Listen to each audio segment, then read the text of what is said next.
감사합니다. 오늘 보실 말씀 함께 한 절씩 교독하겠습니다. 열왕기상 제15장 16절부터 24절입니다. 열왕기상 강의 73번째 시간을 맞이합니다. 열왕기상 제15장 16절부터 24절까지입니다. 16절입니다.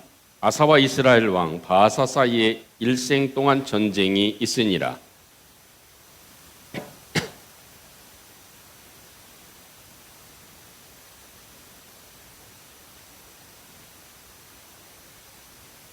아사가 여호와의 성전 곡간과 왕궁 곡간에 남은 은금을 모두 가져다가 그 신하의 손에 넘겨 다메섹에 거주하고 있는 아람의 왕 헤시온의 손자 아부 림몬의 아들 베나닷에게 보내며 이르되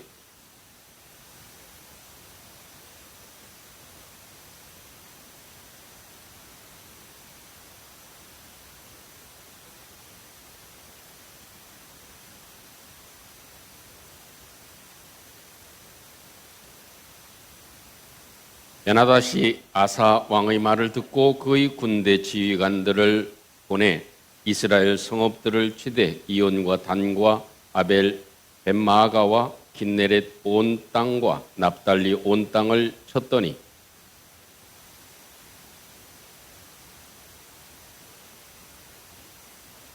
이에 아사 왕이 온 유다에 명령을 내려 한 사람도 모면하지 못하게 하여 바아사가 라마를 건축하던 돌과 제목을 가져오게 하고 그것으로 베냐민의 게바와 미스바를 건축하였더라.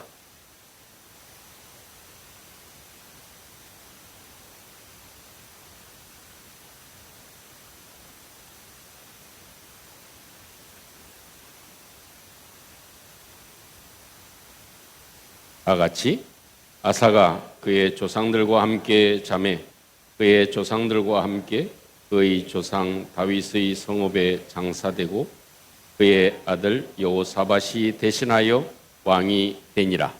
아멘. 오늘 성경에 등장한 이 아사왕 하면 이 열왕기상에서 많은 왕들 중에서 다윗 왕과 가장 비슷한 왕이다. 또 선한 왕이다 라고 평가받는 사람이 아사 왕입니다. 그 이유는 우상을 제거했고 그리고 또 태우 마아가까지 폐위시키는 아주 결단의 종교 개혁을 이루었던 왕이기 때문에 그를 하나님이 보실 때 선한 왕이다 이렇게 인정을 하셨습니다. 또 뿐만 아니라 자기의 재산을 하나님께 드릴 뿐만 아니라 하나님의 성전을 위해서 수고한 흔적들을 우리가 엿볼 수가 있습니다. 그런 반면에 오늘 성경에서는 참 안타까운 그런 내용이 기록되어져 있습니다. 그것은 북이스라엘 왕이었던 아사 왕이 이 남유다를 침공을 해가지고 압박을 가합니다. 그래서 이 아사 왕이 이렇게 음신하지 못하도록 그 왕래하지 못하도록 하는 그런 일을 행하게 되죠. 그러니까 이 아사는 위급한 그런 상황이 들자 어떤 생각을 떠올리냐면 성전의 그런 보물과 왕궁의 보물을 다 꺼내가지고 이 아람 왕이었던 베나닷에게 도움을 청합니다. 이 엄청난 재산을 다 주면서 우리를 도와주세요. 나를 도와달라라고 하는 요청을 합니다. 그 요청이 사실은 역대하 16장에 가보면 선견자 하나니를 통해서 아사의 행동이 잘못되었다고 하는 것을 책망합니다. 그 이유는 하나님을 의지하지 아니하고 이방의 왕을 의지하는 그것 때문에 하나님은 책망하시는 내용이 기록되어져 있습니다. 오늘 본문에 있는 말씀 속에는 우리가 살아가면서 누구를 더 의지하는가? 누구에게 더 마음을 두고 살아가는가? 나에게 큰 힘이 되는 것이 과연 무엇인가? 내 인생의 가장 큰 기둥이 되는 것은 무엇인가 하는 것을 다시 한번 일깨워주고 있습니다. 오늘 제목에 이렇게 정했죠. 누구를 의지할 것인가?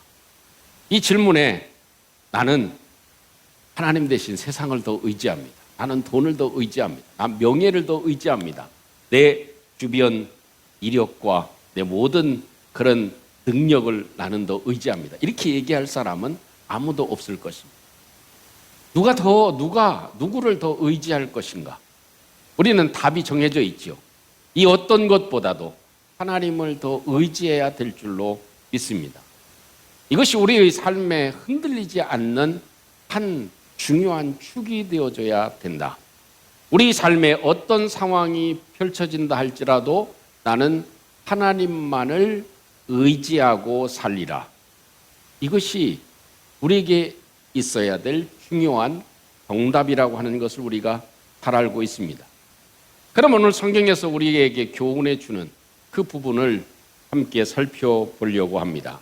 따라오겠습니다. 어려움은, 위기는 믿음의 대상을 드러냅니다. 우리가 어려움을 겪으면요, 툭 나오는 게 있죠. 툭 나오는 게 어떤 사람은 엄마, 아버지라고 합니다. 자기도 모르게 그런 소리가 나오죠. 우리는 위기를 만나면, 어려운 일을 만나게 되면 맨 먼저 마음이 쓰이고 생각나고 얘기하게 되는 그 사람이 있다는 것이죠. 그것이 누구인가 하는 것입니다. 저도 이런 얘기 드려서 어떨지 모르겠지만 지난 목요일 날 제가 45년 정도 운전을 하면서 처음 겪는 사고를 당했습니다.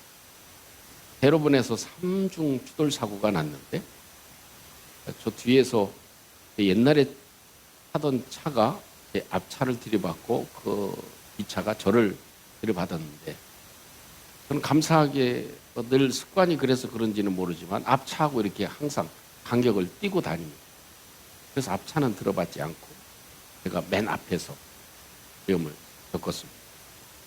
쾅 하는데 정신이 없죠. 그 순간에 주여 다른 소리가 나오지를 않죠. 그러면서 제 그 마음 가운데 깨달아지는 순간의 생각은 하나님을 의지해라. 내가 너를 지켜주리라. 이런 마음의 소리가 들리는 듯 했습니다.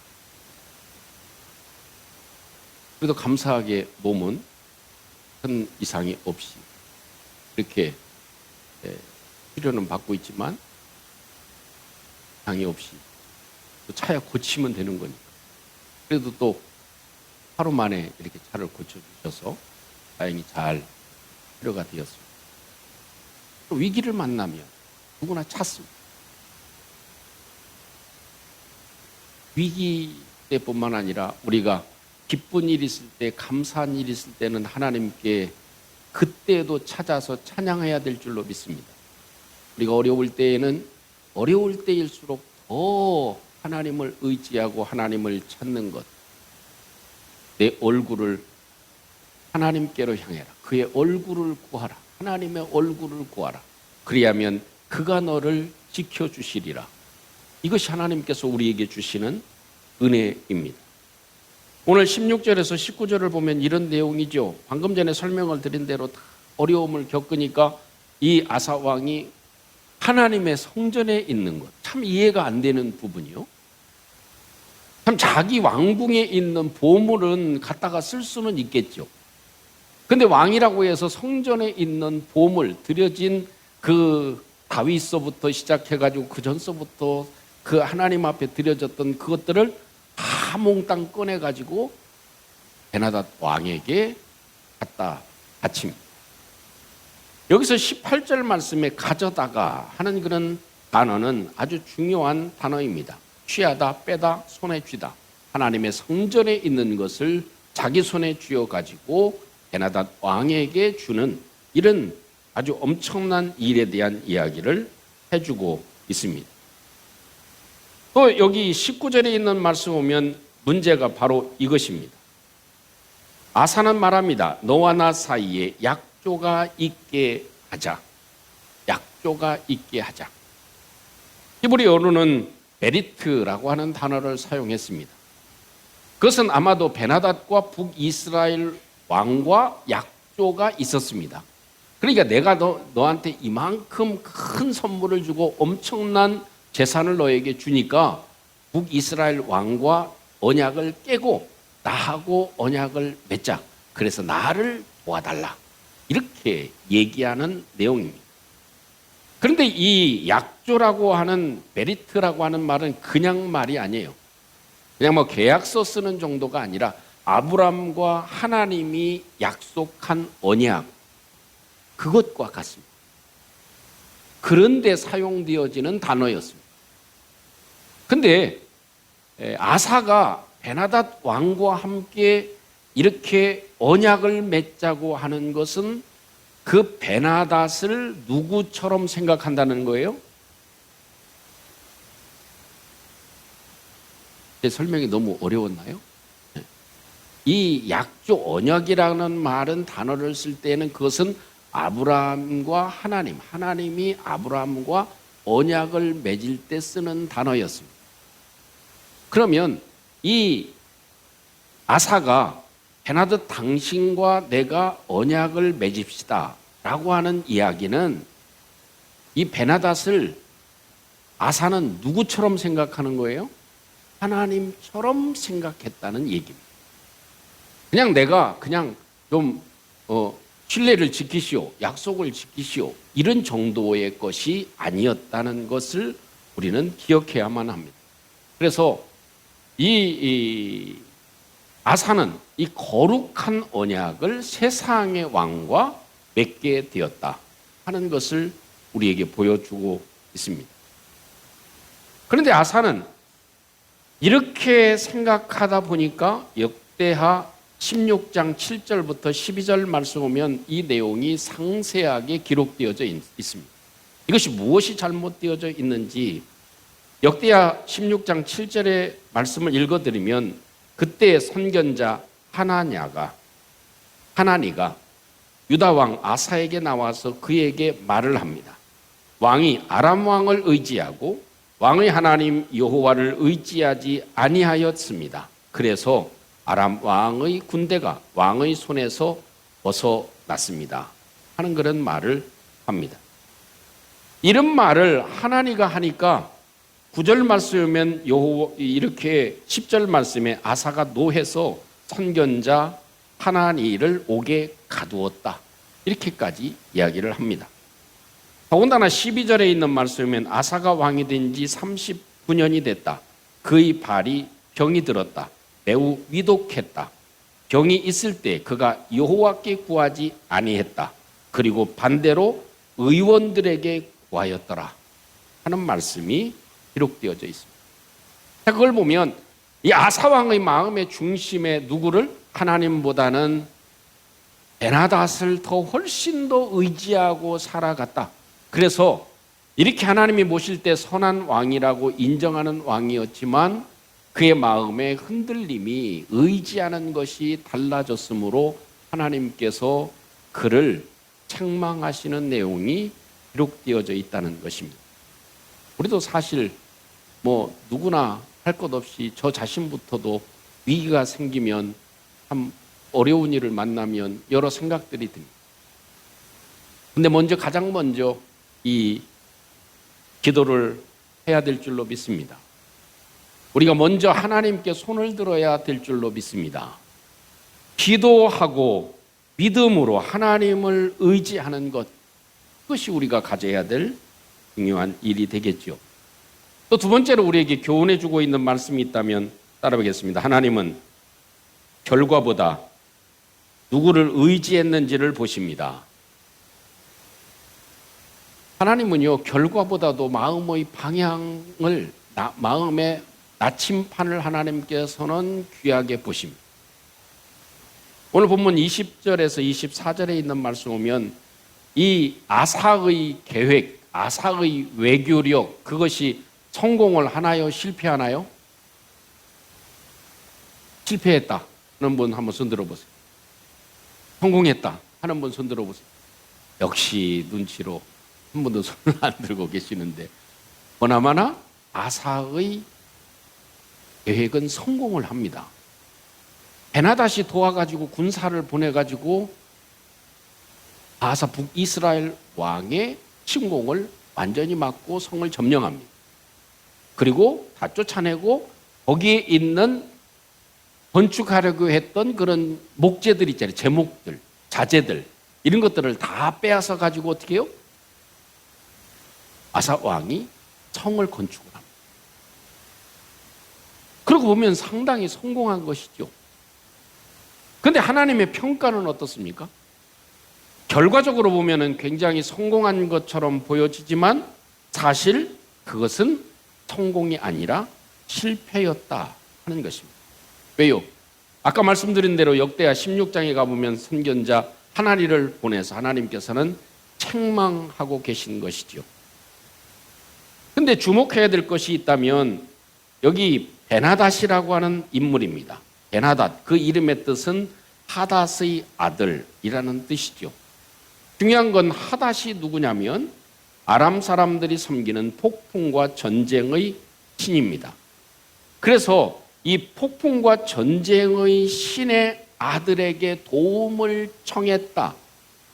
그리고 성전의 보물을 다 갖다 바치게 됐다. 그런데 사실 이것은 외교적인 성공, 자기 계획의 성공이 아니라 신뢰의 방향이 틀렸다는 것을 지적해 주고 있는 것입니다. 여러분, 우리는 신뢰의 나침판이 항상 있습니다. 내 마음에는 이 나침판이 항상 있죠. 내가 누구에게 기울어지는지, 내가 어느 쪽으로 기울어지는지 이 나침판이 항상 있습니다. 우리의 나침판이 세상으로 향하지 아니하고 하나님께로 향하는 은혜가 있기를 주님의 이름으로 축복합니다. 아무리 잘 됐다 하더라도, 일이 잘 된다 하더라도, 성공했다 하더라도, 내 계획대로 되어진다 할지라도 내 마음의 중심의 나침판이 잘못된 방향이었다면 그것은 우리에게 엄청난 해를 끼칠 수 있다 하는 것이죠. 그래서 역대하 16장 9절 말씀 거기에 보면 여호와의 눈은 온 땅을 두루 감찰하신다. 그러면서 전심으로 자기에게 향하는 자를 위하여 능력을 베푸신다 라는 말씀을 하나님의 선지자가 해주고 있습니다. 사랑하는 성도 여러분, 우리 인생은 참 별것 아닌 것 같아요. 왜냐하면 그렇게 아사왕은 40년의 통치를 했고 긴 통치를 했고 했어도 나중에 39년째 되었을 때 발에 병이 생겨가지고 그 병을 어떻게 이기지 못하고 세상을 떠나지 않습니다. 그뿐만 아니라 이렇게 그렇게 화려한 그런 삶을 살아갔던 왕임에도 불구하고 그 기록에 남는 것은 무엇입니까? 참 성경 한 장도 남기지 못하고 살아가는 모습을 우리에게 보여주죠. 또 저희들은 어찌 보면 하나님께서 우리의 일생, 70년이 됐든 80년이 됐든 100년이 됐든 참 이 일생을 살아가면서 하나님께서 기록해 놓을 그런 내용이 과연 무엇이 있을까라고 생각해 보면 참 우리 인생 자체가 별것이 아니구나 하는 생각이 듭니다. 그러나 분명한 것은 우리의 마음을 하나님께로 향할 때 하나님께서는 우리의 모든 삶을 하나님께서 기억하시고 축복하시고 인도하시고 우리의 삶 가운데 은혜를 베풀어 주실 줄로 믿습니다. 오늘 선교사님이 지난주에 저한테 사진을 한 6장을 이렇게 딱 보내셨더라고요. 그래서 보니까 이 비행기에서 이렇게 이륙하면서 찍은 그런 사진이었어요. 6장을 이렇게 보내서 저한테 보면서 제 마음을 어떻게 이해를 했는지 이렇게 문자가 설명이 왔더라고요. 목사님, 위에서 보니까요 큰 빌딩이나 작은 집이나 차이가 없네요. 잘 배운 사람이나 못생긴 사람이나 어떤 사람이나 누가 누군지 잘 모르겠고 거기서 웃기네요 다. 이런 얘기를 문자로 저한테 남겨주셨더라고요. 우리 모두가 정말 하나님을 의지하는 믿음으로 우리의 모든 삶이 하나님께서 끝까지 우리를 붙잡아 주시는 축복의 삶을 살아갈 수 있기를 주님의 이름으로 축복합니다. 어느 때든지 하나님을 의지하고 살아가는 그 믿음, 하나님은 우리의 모습을 다 보고 계신다고 하는 것을 기억하고 우리의 마음의 믿음의 나침판이 항상 하나님을 의지하는 쪽으로 우리의 마음의 나침판이 변함없이 하나님을 향하는 은혜와 축복이 있기를 주님의 이름으로 축원합니다. 우리 함께 오늘 말씀을 함께 간직하고 누구를 의지할 것인가? 하나님을 의지해야죠. 근데 중요한 것은 위기 때 우리의 믿음의 대상이 드러난다는 것입니다. 또 결과보다는 우리의 마음의 방향이 어디로 향해 있는지를 하나님께서는 보고 계신다는 것입니다. 하나님, 내가 어느 때든지 하나님을 찾게 하시고 하나님 의지하게 도와주세요. 하나님, 어느 때든지 내 믿음의 내 마음의 나침판이 항상 하나님을 향할 수 있게 도와주시옵소서. 기쁜 때나 슬픈 때나 어느 때나 내 마음에 나침판이 하나님만을 향하는 은혜가 있게 해주시옵소서. 일의 결과가 잘 되든 잘못 되어지든 그것이 중요한 것이 아니라 내 마음의 방향의 나침판이 중요하다는 것을 알게 해 주시옵소서. 우리 같이 함께 공성으로 잠시 기도하겠습니다. 내려오신 우리 아버지 하나님, 은혜를 감사합니다. 오늘도 우리 하나님께서 은혜를 베풀어 주시고 주님 이 시간도 죄의 긍휼을 덧입혀 주심을 감사합니다. 우리 아버지 하나님, 온전한 하나님의 은혜로 주님이 축복하시고 도와주셔서 아버지 하나님 주님 향할 수 있도록 주님께서 역사하시고 도와주시고 함께해 주시옵소서. 예귀하신 능력과 은혜로 주님 저희들을 주장해 온전히 하나님께서 역사하시고 은혜로 주님께서 도와주시고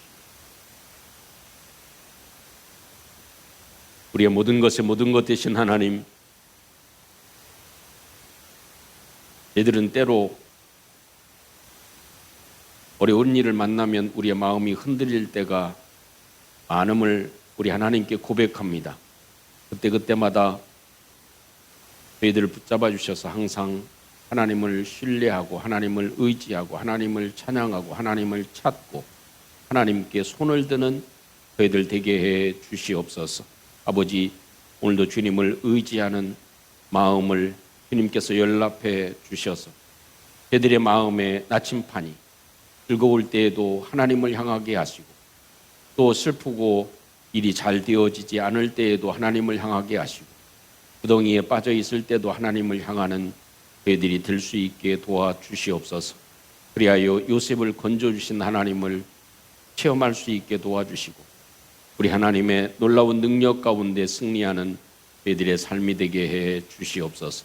예수님 이름으로 기도하옵나이다. 아멘.